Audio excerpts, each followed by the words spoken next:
మీ దగ్గర డబ్బు ఎందుకు నిలవడం లేదో మీకు తెలుసా?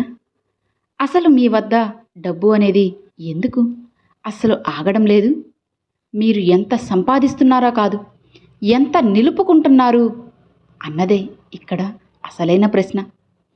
రోజూ మీరు పనిచేస్తున్నారు, అలానే సంపాదిస్తున్నారు. కానీ నెల చివరికి ఖాళీ గుండె ఎందుకు? డబ్బు మన దగ్గర ఎందుకని అస్సలు ఆగడం లేదు? ఈ ప్రశ్న ఒక ఆర్థిక గుణాంకం కాదు. అది మన జీవిత విధానానికి, మన ఆలోచనలకి, అలానే మన విలువలకి సంబంధించిన ఒక ఆత్మ పరిశీలన. డబ్బు అనేది ఒక ప్రవాహం లాంటిది. అది ఒక ప్రవాహంలాగా మెలకువగా ప్రవహిస్తేనే మెలిక, లేదంటే అది అర్థహీనంగా మరుగున పడిపోతుంది. మన దగ్గర డబ్బు ఎందుకు నిలవడం లేదు అన్న ప్రశ్నకు సమాధానం మన వైఖరి, మన అలవాట్లు, అలానే మన ధోరణుల్లో దాగి ఉంటుంది. అసలు మన డబ్బు ఎక్కడికి వెళ్తుంది? అవసరాలకు కానీ, ఆలోచించని ఖర్చులు కానీ వెళ్తూ ఉంటుంది. మనం నిర్లక్ష్యంగా చేసిన నిర్ణయాలకు, తాత్కాలిక ఆనందాల కోసం చేసిన వ్యయాలకు వెళ్తుంది. అసలైన ప్రణాళికను లేకపోవడం వల్లే మన సంపాదన అంతా కూడా ధూళిగా మారుతుంది. ఇక డబ్బు మన దగ్గర నిలవాలంటే అది మన మనస్సులో స్థిరంగా ఉండాలి. ఎందుకంటే డబ్బు అనేది మన చేతుల్లో ఉండేది కాదు, కానీ మన చేతుల ద్వారా ప్రవహించే ఒక శక్తి. మనం ఎలాంటి వ్యక్తులం అనే దాని మీదే డబ్బు మనపై ఎంతకాలం ఉంటుందో ఆధారపడి ఉంటుంది. అసలు డబ్బు సమస్య కాకపోవచ్చు, అది మన ధోరణి కూడా కావచ్చు. తక్కువ సంపాదన కూడా ఉండొచ్చు, కానీ సరైన నియంత్రణ ఉంటే నిలిపే వీలు కూడా ఉంటుంది. అధిక ఆదాయం ఉన్నా ఖర్చు అలవాట్లు అదుపులో లేకపోతే మాత్రం చేతిలో ఏమీ మిగలదు. చింతలతో నువ్వు డబ్బు సంపాదిస్తే శాంతి పోతుంది, కానీ శాంతితో మాత్రం నువ్వు డబ్బు సంపాదిస్తే ఆ డబ్బే మనకు సేవకుడిగా పూర్తిగా మారుతుంది. అందుకే మనం కొన్ని సూత్రాలను తప్పకుండా గుర్తుంచుకోవాలి. ఇందులో మొదటిది, ఆదాయానికి మించిన జీవితం వద్దు. మనకు ఎంత వస్తుంది అన్నది ముఖ్యం కాదు, మనం ఎంత నిలుపుకుంటున్నామనేదే ఇక్కడ నిజమైన పాఠం. ఇక రెండవది, ప్రణాళికలు మానుకోవాలి. ప్రతి రూపాయి వెనక ఒక ఉద్దేశం ఉండాలి. ఇక మూడవది, దాచడంలో ఓ అలవాటు ఉండాలి. అది ఓ శక్తి కూడా. మీరు ఎంత చిన్న మొత్తాన్నైనా వదిలిపెట్టగలిగితే మీరు డబ్బుపై విజయం సాధించినట్టే. ఇక నాలుగవది, విలువలపై ఆధారపడిన ఖర్చులు అనేది చేయండి. అవసరాలు, ఆవశ్యకతలు, అభిరుచులు అన్నీ కూడా వేరు. వాటి మధ్యలో తేడాని మీరు తెలుసుకోవాలి. ఇక ఐదవది, పనిచేసే డబ్బు. దాచిన డబ్బును నిరుద్యోగంగా ఉంచవద్దు. అది వృద్ధి చెందేలా పెట్టుబడులు పెట్టండి. డబ్బు అనేది ఎప్పుడూ కూడా మన జీవితాన్ని మెరుగుపరచడం కోసమే ఉండాలే కానీ మన జీవితాన్ని అమాంతం మింగేయడానికి కాదు. మన దగ్గర డబ్బు నిలవాలంటే మనం దాని విలువను కూడా గుర్తించాలి, అలానే గౌరవించాలి, దాన్ని మేధస్సుతో గమనించాలి. ప్రతిసారి మన చేతిలో నుంచి డబ్బు వెళ్తున్నప్పుడు ఆ వెళ్ళిపోయే దిశను మనమే నిర్ధారించాలి. మనం జీవితం మీద నియంత్రణ సాధిస్తే డబ్బు మీద కూడా నియంత్రణ అనేది సులభమవుతుంది. ఇక మీరు ఇంకొక ముఖ్యమైన సత్యాన్ని కూడా ఇక్కడ గుర్తుపెట్టుకోవాల్సి ఉంది. డబ్బు అనేది ఎప్పుడూ కూడా మన వ్యక్తిత్వాన్ని పెంచదు, కానీ మన వ్యక్తిత్వం అనేది డబ్బును నిలిపే విధానాన్ని నిర్ణయిస్తుంది. నిజమే కదా? డబ్బు అనేది సంపాదించడం ఒక కళ.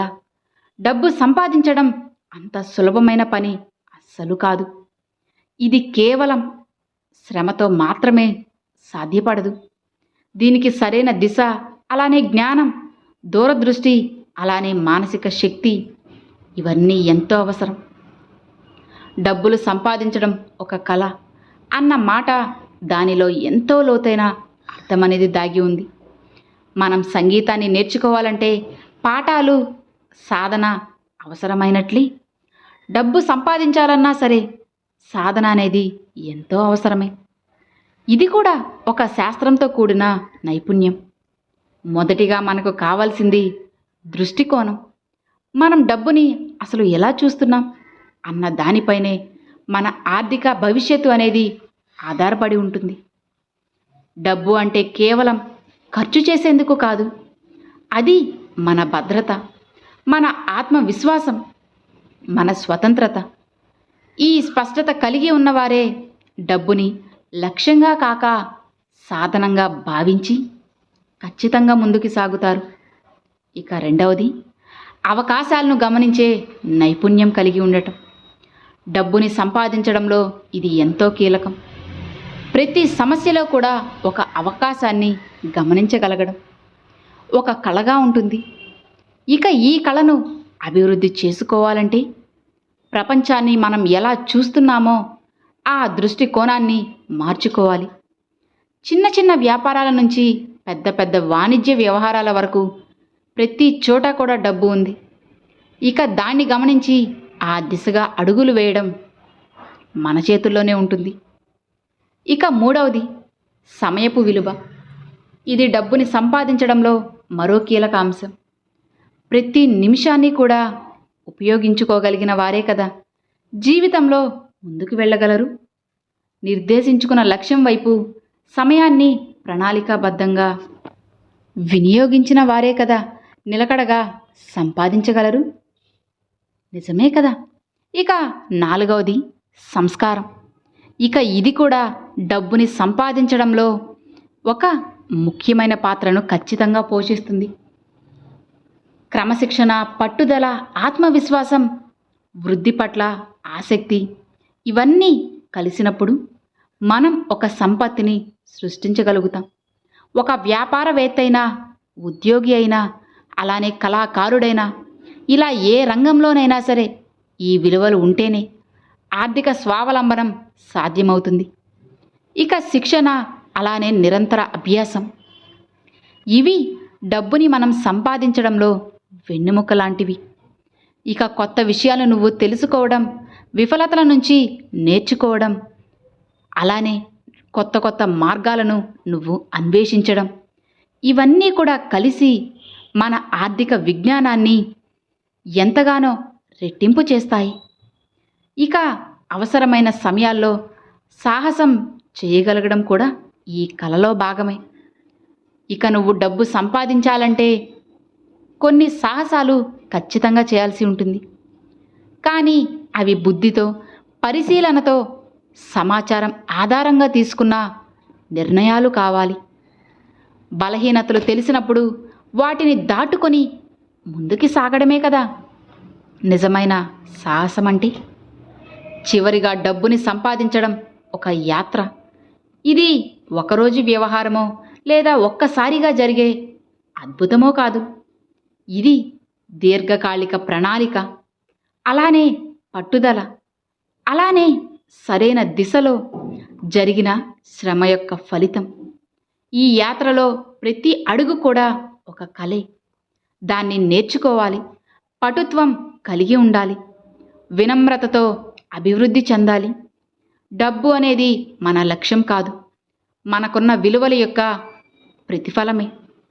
మనం ఎంత విలువైన వారమో, ఎంత విశ్వసనీయంగా, నైపుణ్యంగా, దృఢంగా మనం పనిచేశామో ఇక దానికి తగ్గట్టే మన సంపాదన అనేది కూడా ఉంటుంది. కాబట్టి డబ్బుని సంపాదించండి, కానీ దాన్ని ఒక కళలా నేర్చుకోండి, జాగ్రత్తగా ఖర్చు పెట్టండి. అప్పుడే అది మీ జీవితాన్ని మార్చే సాధనమవుతుంది అని తెలుసుకోండి. డబ్బు ఎవరికి ఊరికే రాదు కదా, వచ్చిన దానిని జాగ్రత్తగా కాపాడుకోండి. అర్థమైంది కదా. Thanks for watching friends.